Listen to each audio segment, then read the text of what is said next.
নানা জটিলতা, দীর্ঘ অপেক্ষা আর অনিশ্চয়তার পর অবশেষে আলোর মুখ দেখতে যাচ্ছে নবম জাতীয় পে স্কেল। সরকারি চাকরিজীবীদের জন্য এটি শুধু একটি বেতন কাঠামোই নয়, বরং বছরের পর বছর জমে থাকা প্রত্যাশা ও হতাশার মোড় ঘোরানোর একটি বড় মুহূর্ত। পে কমিশনের সদস্যদের সাম্প্রতিক ইঙ্গিত বলছে, আজ বৃহস্পতিবারের বৈঠক থেকেই আসতে পারে সেই বহু প্রতীক্ষিত চূড়ান্ত সিদ্ধান্ত। সংশ্লিষ্ট সূত্র জানাচ্ছে, বেতন কাঠামো ও গ্রেড বিন্যাস নিয়ে আজকের বৈঠকটি অত্যন্ত গুরুত্বপূর্ণ, কারণ এই সভাতেই নির্ধারিত হতে পারে নবম পে স্কেলের মূল কাঠামো। কতটি গ্রেড থাকবে, কিভাবে হবে বেতন পুনর্বিন্যাস, আর কোন পথে এগোবে কমিশনের চূড়ান্ত সুপারিশ। দীর্ঘ সময় ধরে বিভিন্ন সংস্থা ও সংগঠনের দেওয়া কয়েকশো প্রস্তাব একে একে বিশ্লেষণ করা হয়েছে।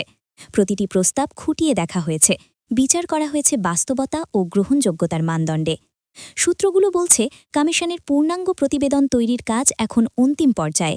আজকের সভায় যদি গ্রেড সংখ্যা ও নতুন বেতন কাঠামো সংক্রান্ত জটিলতা নিরসন করা যায়, তাহলে সুপারিশনামা চূড়ান্ত রূপ পেতে আর খুব বেশি সময় লাগবে না।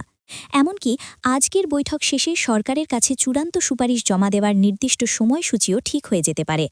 কমিশনের ভাষ্য অনুযায়ী তারা এমন একটি প্রস্তাব তৈরি করতে চায়, যা একদিকে হবে বাস্তবসম্মত, অন্যদিকে সাধারণ সরকারি কর্মচারীদের কাছেও হবে গ্রহণযোগ্য। এই ভারসাম্য রক্ষা করাটাই এখন সবচেয়ে বড় চ্যালেঞ্জ, কারণ বর্তমান বেতন কাঠামো নিয়ে মাঠ পর্যায়ে রয়েছে নানা অসন্তোষ ও প্রশ্ন। বর্তমানে সরকারি চাকরিজীবীদের জন্য ২০টি গ্রেড চালু রয়েছে, তবে নতুন পে স্কেলে গ্রেড সংখ্যা কমিয়ে আনার জোরালো আলোচনা চলছে। কমিশনের একাংশের মতে, গ্রেড কমালে বেতন কাঠামো হবে আরও আধুনিক, সহজ ও যুগোপযোগী। আবার কমিশনের আরেক অংশ মনে করছেন, বিদ্যমান ২০টি গ্রেড বহাল রেখেই যৌক্তিক ও সম্মানজনক বেতন বৃদ্ধি করা সম্ভব। এই দুই মতের সমন্বয় ঘটানোই আজকের বৈঠকের মূল লক্ষ্য বলে জানা যাচ্ছে। উল্লেখ্য, গত জুলাইয়ে সরকারি চাকরিজীবীদের সুযোগ সুবিধা পর্যালোচনার জন্য অন্তর্বর্তী সরকারের গঠিত পে কমিশনকে ৬ মাসের মধ্যে সুপারিশ জমা দেওয়ার সময়সীমা বেঁধে দেওয়া হয়েছিল। সেই হিসেবে কমিশনের হাতে সময় রয়েছে আগামী ১৪ই ফেব্রুয়ারি পর্যন্ত। তবে তার আগেই যদি আজকের বৈঠকে সব জট খুলে যায়, তাহলে নবম জাতীয় পে স্কেল নিয়ে অপেক্ষার অবসান ঘটতে পারে অনেক আগেই।